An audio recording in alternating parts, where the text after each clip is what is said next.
And here we are. That was a 2-0. It was 4-0 for the day. We're out of here. No, we're not. We've got a segment called The Blind Spot where we sit around and people pretend to sip beer. Orange juice in there. Lemonade for Moses as usual, you know. How are you boys doing? Oh, I'm doing good. Enjoying Quality match for you, was it? It's a bit rough at times. It was. I was a bit stressed out. I mean, the entire comeback on Train was a bit enraging. You know, when you have a 12-3 half, you think it's going to be closed out nice and quick. These NA teams just can't give it to you easily.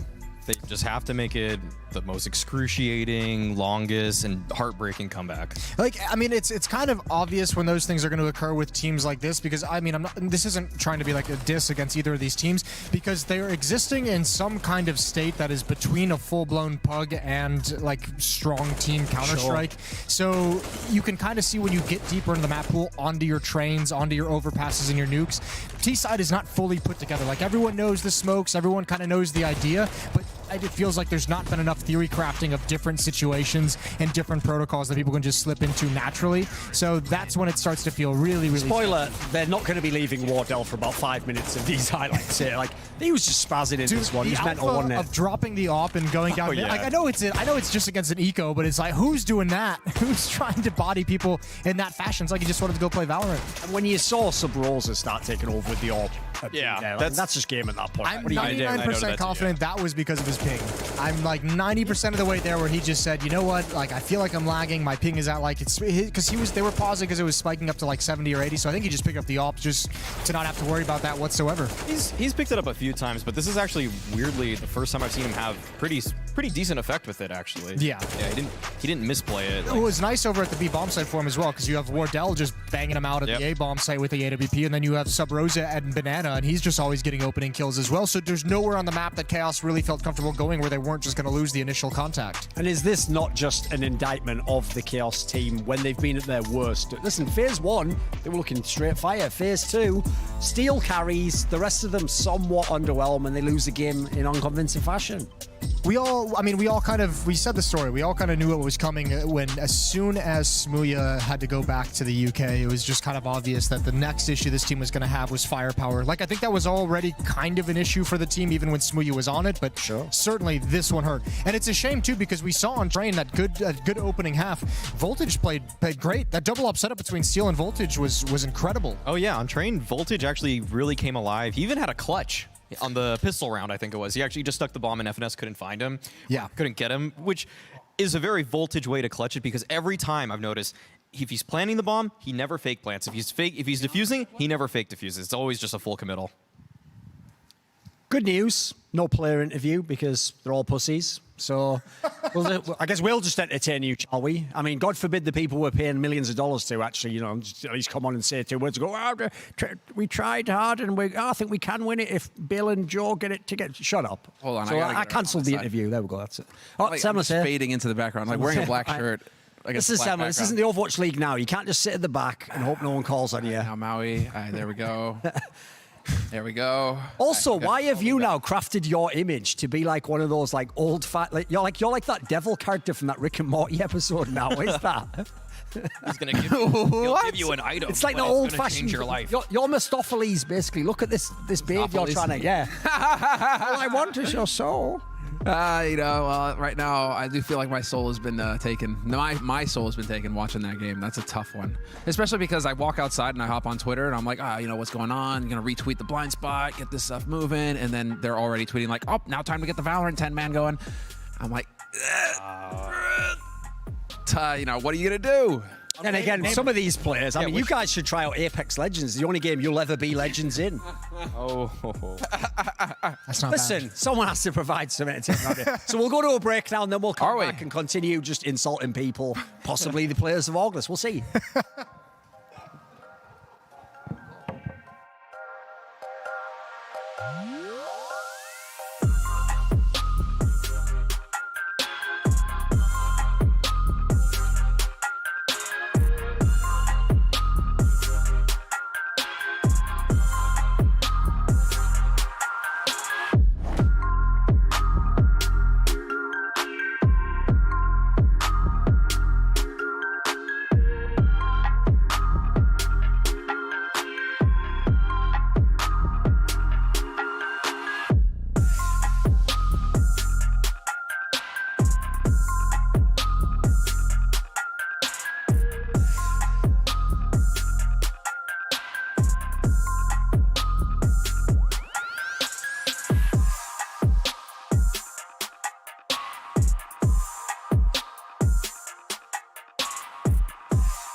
we're back. Now, in today's games, the first one, you remember, was the Gen G versus FPX one. All of us picking FPX pretty much. Easy as fuck. 3-2. Oh, 3-2. that's right. There was someone, play the film, who picked Gen G. There's a chance. I believe he said it completely. But wait. And then he said, conversation fuck was Gen G Cloud9, and I ain't fuck fucking with y'all. Cosmetics. Yeah, let him defend that. How are Gen G not gonna lose? Tell It's a us. Fun plus Phoenix. Yeah, how? Yeah. They're a better team. It's going to be easy. It's going well so far. Okay. Okay. Really, you know. I've often thought, that's in your future. Provoking him. I don't know what you want me to say. They're going to beat them. What do you want? What analysis do you want from me? He's off the clock now, guys. Yeah. When he doesn't have a script provided, not bad. Got used to those Because teleprompters. he's had a phenomenal tournament. He's been one of the best players in the event so far. So he's going to have a good game. He's Oh. he's consistent. They did you dirty. As you actually started making the real analysis, they turned your volume down. Yeah. What? You actually would have been right. I was right. That's all that matters. You would have been right. He did say Kuso was going to bang him out. So Anders is just cackling in the background over there. We see you, Anders. Well, You're still actually, here, just buddy. in detail, like since you guys weren't here, when we had Daps as the interview after the game, after saying like, oh, you know, Stanislav can have my job anytime he wants, he actually like started expanding upon the game, and we asked him about Kusta actually, and he said in Cloud9, Kusta was just the support player, but that in this team, he basically said to Kusta, like, just take any spot you want on the map, and as a result, Kusta in theory, that's why his game's like maxed out now. Well, listen, there's throughout all of his issues in his career, no one who's ever been on a team with Kusa has had something bad to say about his skills and his ability. Kids, he's an actual monster at the game. Like, don't let that be mistaken in any way. So I think the real struggle with this team, as we mentioned a couple times, is going to be the development of the other players as well, and that's where the obstacles are coming in. Man, I hate automatic opping so much. I hate it it's so much. bad. He's the Thorn tweeted that he's I had the a good fourth, joke. he's the fourth best Asian opper on the team. Oh yeah, it's probably true. It's not bad. Listen, every now and then I do craft a few words every now and then, you know. But it is. I'm going to give even Ben Tet the nod, you know. Yeah, it's. Ventet showed it on Ty Lue. He can offer. Fair enough. actually. There you go. It is just the most painful thing about that team to watch, and I don't even know the solution. I don't even know if they think it's a problem. Tim's just too good to be stuck on an AWP. You need to put a rifle in his hands immediately. But isn't that the same thing with Tim, where he feels? All right, so if Kusta's going to be that player where he's trying to fill in where the team needs him, is that what Tim's doing right now, where he's just trying to fill in where the team needs him, and he's not shining in the same way because he's taken the hit for Tim the team? said he wants to continue opping. He said in an interview before that that's what he likes to do now, and it's terrible because if you take the nameplate off and you don't know that's automatic opping, you would just as easily He's think it's not on a voltage. team. I've You never just- understood yeah. that angle. Like, this is how you know that pro players have never worked a real job. Like, you don't just go into your boss like, I know I'm working as a janitor here, but I'd like to be the CEO for the next month if I could. You go, yeah, well, that's brilliant what you'd like, but can you shut the fuck up and just mop the floor? It's like, how about just tell this guy to get a rifle? We'll be giving the competent players the ops, mate. You don't just get that. It's not your birthday. So this sounds like it's on Daps then in this case, in terms of leadership. It should Imagine be on, that. should be on That's Daps. just letting people run Wait, over wait. him and do whatever they want. And at the Listen. end, he just takes it.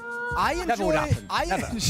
I enjoy piling on in-game leaders as much as the next guy, but like when Well, you, This isn't piling on. This isn't piling on, but yeah, okay, go ahead. when you have a team like this that's kind of choosing who does what, like that's not always on the, that's not the in-game leader. Like I think there's very few in-game leaders in the scene, or coaches for that matter, who can just come into a team and say, you're doing this, and you're doing this. I think there's very few in-game leaders with that power or with that much sway within their team. So it is going to be a situation where Automatic saying that he wants to be the opper is a lot of influence, especially if Kusa doesn't want it. Who's the other natural opper on that team? They're also, if you think about it, as a team, personality-wise, they're not the most aggressive guys. They're But fairly again- laid-back guys, you know. This plays to my point though. Of we've heard this from the past in terms of Tim filling in the roles that people don't want. It could be in Tim's character to just say, this is what I want to be doing right now, guys, and he's falling on that sword because he knows that the team needs it, the same way that other operas in the past have said the same thing. They don't need this. They don't need this whatsoever. he might think that, though, yes. But then what, are we changing players on the team? Or are we just going to start swapping players out, and that's the call? It's a bit early for that. Let's pull up the bracket anyway. Let's see what we've got for tomorrow, and we'll keep it going. We'll keep it going. All right, we'll have a crook for tomorrow to pull Semler off stage vaudeville style. So what? No, obviously Gen Jill won 2-0, so they're going to be waiting. Now listen, I'm going to take a gamble here, but I do know how double elim works. Normally what you do is you flip the bracket in the second round. So the assumption would be, say Cloud9 lost to Mad Lions, well, you don't just instantly play the team you lost to again. They would go to the other side of the bracket. Yes. So if Mad Lions, who I'm predicting probably wins that game, if they win, we'd have Cloud9 against August, and then let's just imagine MIBR, they're the favourite, beats Havu, then it would be Havu against Gen G. So I think some interesting matchups right there, because if we're going to look at this lower bracket, if that ends up being Havu versus Gen G today looked good. If it's MIBR, spoiler, MIBR's beaten them 3 times this tournament already. I cannot wait to see that Havu MIBR game. That's going to be fire. Because MIBR are starting to come back up to it, but Havu have shown that they are definitely a team that can hang. So I think that's pretty much the match so far in this next round. It's called the Will the Final Be Ruined match. If you're the tournament organizer, you are definitely praying that MIBR make it into the By the final. way, listen, on one level, I'd almost like to see Havu win, just to see the incredible outpouring of emotion from Zori. Of course. You know, Oh, no. he almost gets one tear to form as he accepts the trophy, you know. Gives an emotional speech. Dude, I would definitely... I like you all. Well, Like this is such a real thing, though, Probably because just like goes down like MIBR are Terminator. such a draw. It's not the first time where you'd be in a situation where talking to a tournament organizer where they're just like praying that one team makes it through the bracket, please, please, please, please, please, please, please, and the team gets knocked out, and you just see them go, well. it's still so bad because, I mean, even though we've been at this tournament for a while now, if you put a gun to my head and said, name all 5 Havu players, I might just fucking die. Like, it's over for me.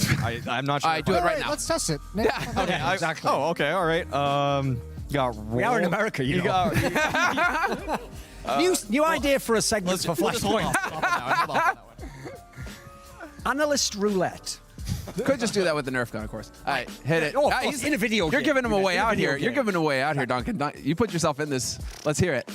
I think it's Zori, Saw, Hoodie, Roy. Nope. No, that's on Mad Mad Lions. Lions. Right, he's failed already. Yep, that's it. Done. All right. Slow Take all the yellow out behind the woodshed. Yeah, slow it. Okay. You got Dodo. Remember Dodo? There it is. There we go. You remember Dodo? It sounds like Dodo. Dodo's my favorite player because he actually headshots people, unlike the rest of the team. They just, Yo, they just Yo, they all go for body shots. No, they all Hoodie just go and for body shots. Hoodie and Slowy It's do the some- Astralis method. It's the Astralis method. They all just body shot, but Dodo actually aims at the head. I respect that. Okay. So high risk, high reward sort of scenario. You like that? It's also why he Center of mass, my suddenly dude. went to the second lowest rated player on the team. He was the highest for a while, and now he's Right, he's one fallen last off. thing we have to talk about, though, is because obviously tomorrow it's going to be the upper bracket game. So we've got Mad Lions versus Cloud9, and then we've got that Havu versus MIBR game we referred to. Let's get a little bit on Mad Lions versus Cloud9. What do you think? I think the Danes are going to deflate that cloud real quick. And, well, how do clouds work? I don't know. They're going to use some of that technology that desperately... They're going to use... Listen, Stream. What are clouds? they're going to use some of that technology that definitely doesn't exist, where you can sort of disperse clouds over metropolitan areas. Look into it. some chemtrails kind of. Maybe take some chemical materials before you look at it. It'll enhance it. I'm not lying. Those are the YouTube videos I like to go to. I think for some actual analysis, I think the one thing that Cloud9 could do is if someone starts, if they get like a fast start in the opening map, I think that's the only thing that they can pray for. Is if Mad Lions comes in slow, Cloud9 has a couple players that are on a heater. If MOTM has another good game, something along those lines, Sonic shows up. I think they need to jump out to a big league in that first map if they want to take that series. Mad Lions are going to come in slow, all right. They're going to take their time. It's gonna. Silly's going to put the music on. So By the way, turn it up. can we, Plenty of foreplay. I'm gonna take a chance here. Can you pull up a graphic that shows the Cloud9 lineup? I'm just gonna test production skills here. Listen, you better start pressing buttons here, boys. So I want to see the Oh, Cloud9 man, I hear the lineup, voices. I hear the voices. They're names. freaking out back there Oh, right they're now. going crazy. I'm testing Like, it. shit. Is there a Cloud9? Right, all I'm gonna say is this. The reason why Motum goes off is because when you look like that, when you've got like soccer dad swag, you better be straight firing the server. You better be making plays. Listen, I'm not lying, you know. So driving. Does he roll up in the minivan to the yeah, studio? beep beep. Come on, kids, your mother's cooking. Those are actually the free glasses they give you at an orthodontist office that are just like, okay, your plan only covers this set of glasses, and they've been the same glasses since 2000. Believe it or not, and this isn't the first time Insurance in sports comedy. I've heard I like this, that. but talking a lot of bullshit and wasting everyone's time has actually now led to something positive, which is FNS is going to be available to have an interview. Hey! Oh, glad you could deem to Let's get give us Pujan your on presence. Oh, was it not up with the servers down at the moment with the FNS? What's going on here? Is he here? Hello? Hello? Oh, it was. Dude, that was such a great lead-in. Wait, I think he's here. Wait, is he here? Yeah, what's up? There we go. There you go. Welcome, man. All right. You did your Hi. best to try and lose that first map. What's that? You did your best to try and lose the first map. I mean, we we haven't practiced in like 3 days, 4 days. It was rough. T-side was definitely rough. Starting T-side train is always rough, but especially when you aren't playing as much, it's pretty bad. Play, CSGO, Counter-Strike Global Offensive. There's like $500,000 you can win if you're in the tournament. Valorant, that's a different game. So I can see where you got confused. People keep saying it's like that.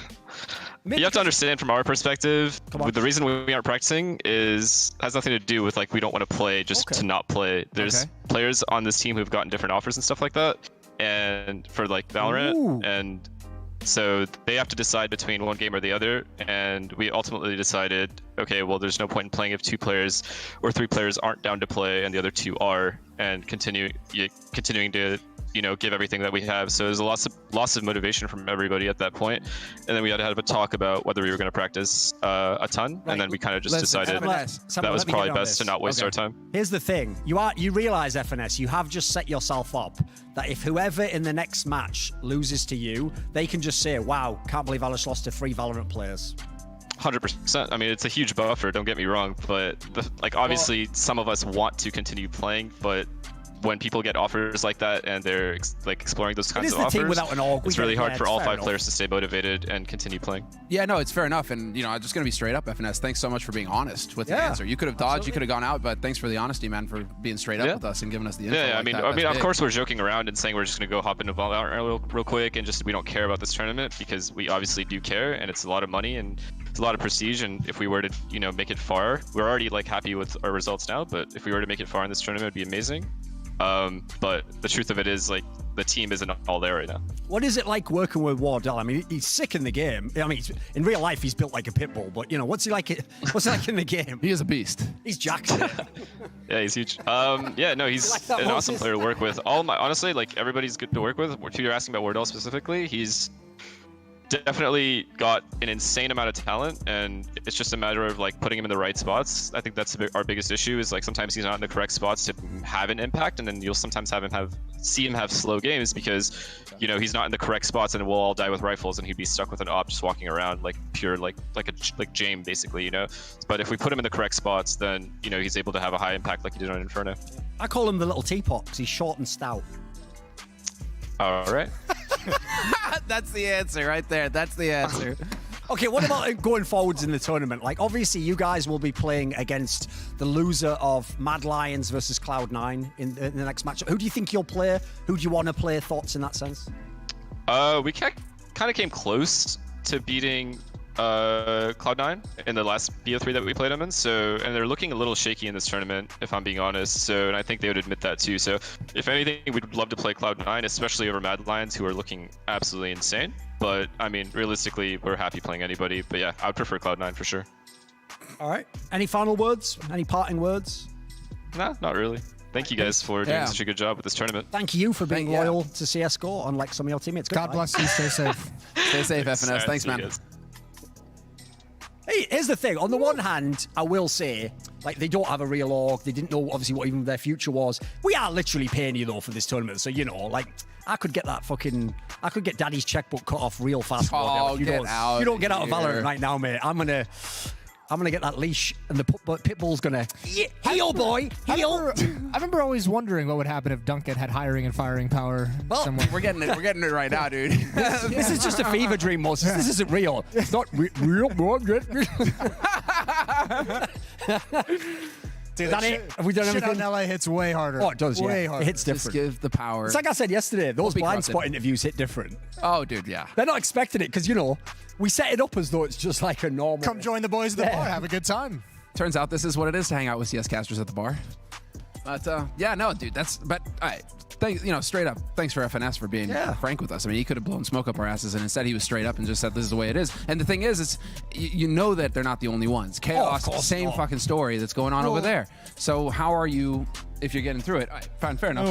I don't know who on Chaos is actually getting invited to teams. Like, look at those players. I mean, it doesn't even matter about the teams themselves. I mean, if we're honest, like, everyone always has that conversation of how much Valorant is going to affect CSGO, and this is just how it's going to be. It's those players who have been knocking on the door of top tier of Counter-Strike for like 2 years now that haven't been able, Sub-Rosa, never been able to make it into the team. Like, no one's ever been able to cross. I don't know if it's actually him getting the offers. I would assume he's part of it, but those are the players that are going to get pulled away who can't crack into the tier 1. I just hope Wardell is not one of those players. Even if he's playing Yeah, for fun, he's listen, something special. Wardell, It is we could Wardell get you in one of these teams, mate. He's got to be one of them. You're good though. enough. That's the thing, because Cordell and Sabrosa, I'm pretty sure. That's the thing. That's like the high value orgless, no org, no buyout, and you got to be thinking the same thing. Like all the tier 2 Overwatch dead. Nobody's fucking competing in tier 2 Overwatch, and they're all probably just going to be picked up because they've got no orgs, no buyouts. So again, these guys are going to put teams together for Valorant, low risk because they don't have to pay buyouts, and then if it works, great. Then you build up and you start getting the more expensive guys when they come off their contracts. But right now, like, it's not a shock that this is how it's playing out. But, good on them if they get a chance out of this. I mean, they could have got a CS offer, but if they get a Valorant offer too out of this, that's fantastic for the orgless guys. Plus, why was FNS complaining about the ping in that game? You play Valorant, you must love teleporting all around the map. That's pretty good. You just won't let that go. You saw that one Ska clip, and you were just done. You're like, I have. I've just written the whole game off because of that one clip. I'm the boomer now. I'm like, what is this bullshit with the teleports? When we were real men, we used to have to walk with a T250 up a hill backwards in the snow. Headshot and heating. I think that's the end of the show. Yeah, so that would be the end. That's a good place to leave it. We'll see you tomorrow.